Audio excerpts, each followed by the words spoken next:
This is Joe Bonyai from FastPitchPower.com, and today I would like to reveal how old school basic lower body strength training exercises such as squats, deadlifts, Olympic lifts, and basic jumping activities are actually very softball specific strength training exercises.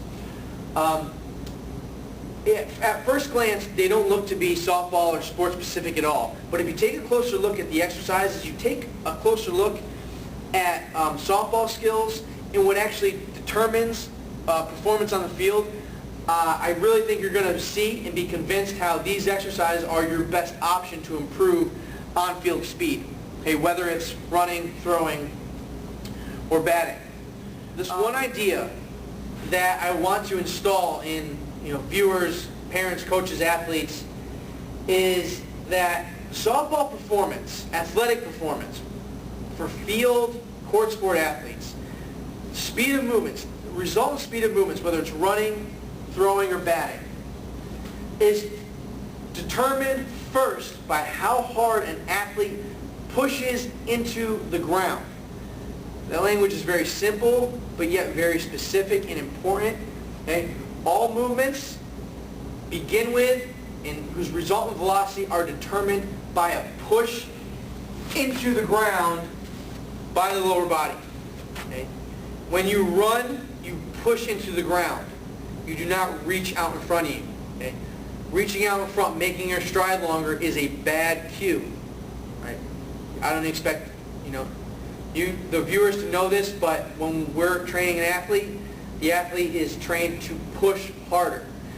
Okay? When you're pitching, the resultant speed of the system flying toward home plate is determined by how hard you push into the rubber.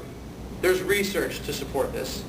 Okay? A little bit, but there is. Okay? There are some studies on ground reaction forces which show you how ball velocity is directly correlated to ground reaction forces at the rubber through the drive leg. Batting. This is a little bit more difficult to see if you're a parent or a spectator. Bat speed is determined by how hard you push through your back leg, and again, it is a push. Now, if you have different views on batting skills, because there are a lot out there, just open your mind for a second. You don't have to agree with me because, I understand. I played baseball in college. There are different ways to get the bat to the ball. I believe there is an optimal way to improve bat speed to the ball, and this is how I do it. If I was lefty in college, so I'm going to demonstrate for the left-hand side. I just showed you that running is a push. Pitching begins with a push. Okay? In my eyes, batting, if I'm here, my hips are back and bent, my knees are bent, my ankles are bent, I'm in this position. Okay? I'm in this position. It all starts with a push off that back leg.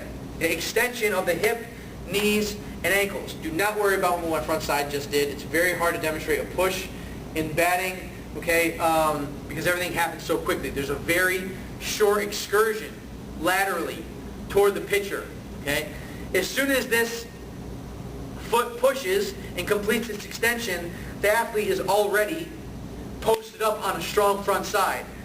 The hip joint, which is a ball and socket, allows the pelvis to rotate above it, creating visible rotation. There's certainly contribution for the upper body muscles, and which also contributes to that visible rotation. But watch any good hitter, okay, baseball or softball, and at impact, then I'm going to go on a tangent because I have issues with some coaches and trainers who want to train their athletes based off Google images. Okay? Do not train your athletes based off Google images.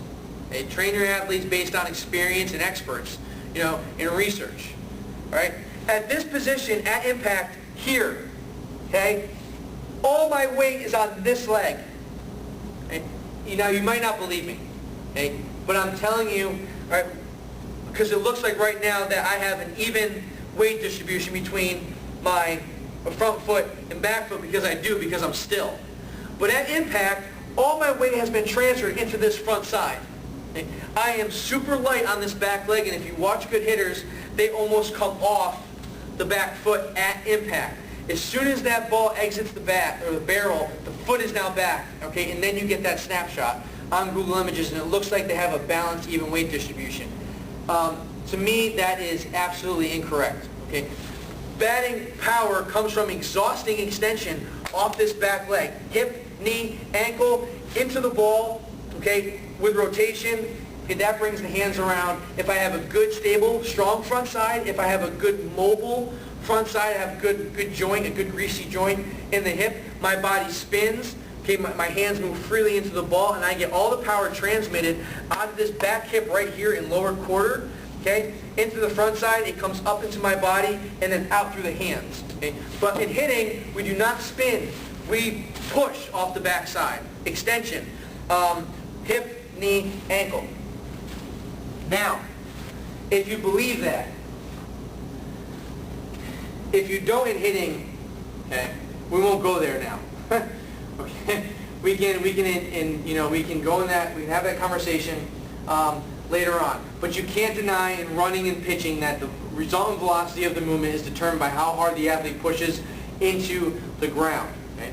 In all three movements, you have to, one, put your body in a good position to push into the ground. So mechanics are important. This is why skill coaches are important. Okay? However, you also have to push ferociously hard into the ground.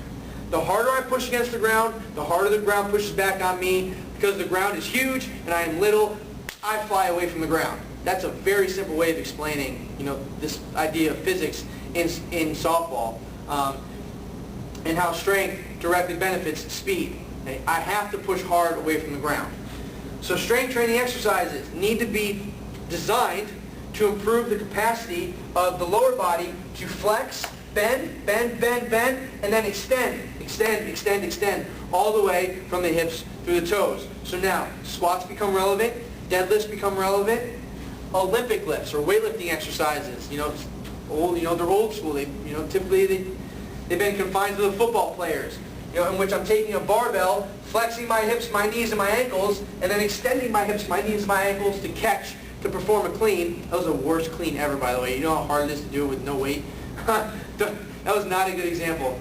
But, all right, trust me that the lift is really over once I'm here, once I train my body to push hips, knees, ankles. That's the general fundamental capacity that young athletes need to work on.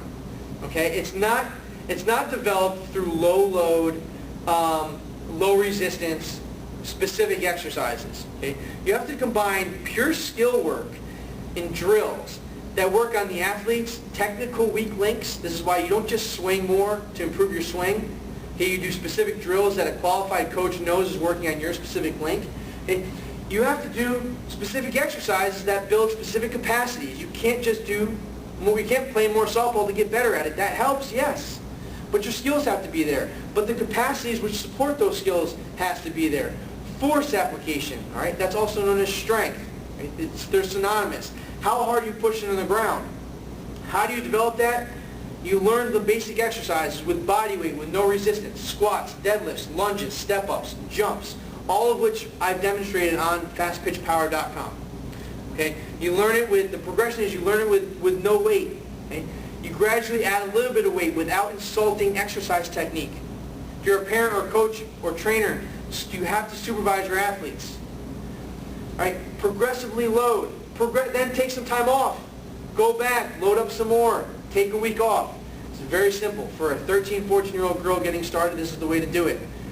For a 16 to 17-year-old who's about to go into college, or a 17 or 18-year-old who's about to enter college in their first year, you're going to have to get up, 5:30 in the morning, get barked at by a strength coach who's trying to prove himself to the football strength coach that he can run athletes into the ground. You got 25 girls around you. 15 of them have never lifted before. They're not going to help you. The 2 assistant coaches aren't going to help you.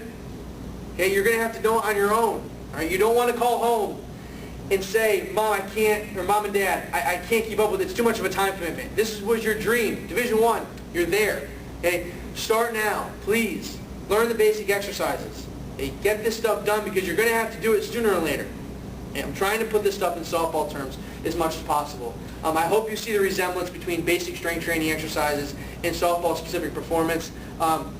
If you have questions, concerns, or even complaints, post them in the comments section below. Get a conversation started. Okay, qualified experts just need to let our egos down a little bit, and ultimately we're going to come to the same resolution. That has to become visible on our site. I want to promote that. I want to show how, coaches from, different expertise, whether you're hitting, pitching, speed, rehab, strength, can come together and get back to the qualify the basic essentials for softball performance. Again, if you have a question or comment, please post it below. Thanks for listening.